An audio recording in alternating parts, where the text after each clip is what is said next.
Well, we're post-election now. What are some truths that you can count on? Hello and welcome to Words for Life from Living Word Lutheran Church. I'm Pastor Thomas Kock. Thanks for taking a few moments of your time to tune in.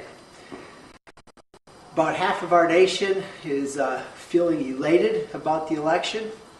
The other half is feeling scared or nervous. A couple of weeks before the election, I had a friend of mine send me an email, and it contained some truths that we could count on for after the election. It was the top 10 things, and the list included things like God will still be God, Jesus will still forgive sins, God will still listen to your prayers, Jesus will continue to be with you always, etc., etc. And boy, that puts it into perspective, doesn't it? Whether you're a Barack Obama supporter and you're thrilled about the election, or if you were a John McCain supporter and you're scared about the election, finally the reality of the matter is God is God.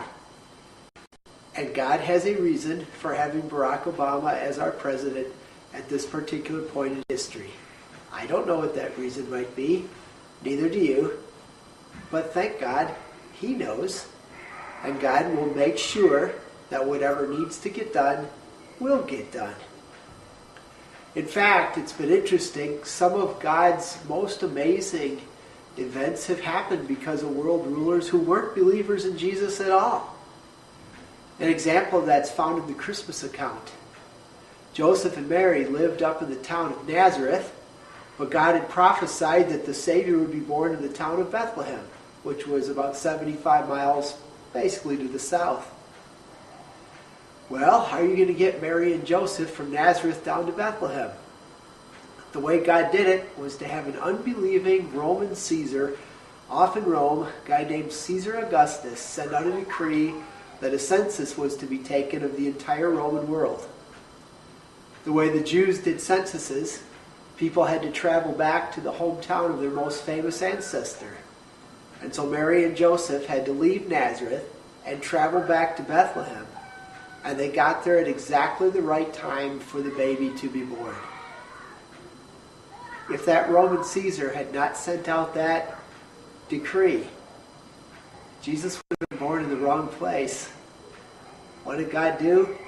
He made sure that decree went out at exactly the right time so that the baby would be born in exactly the right place, just as He had promised.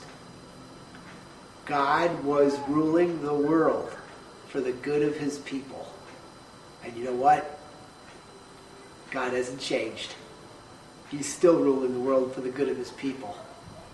Thank God for that.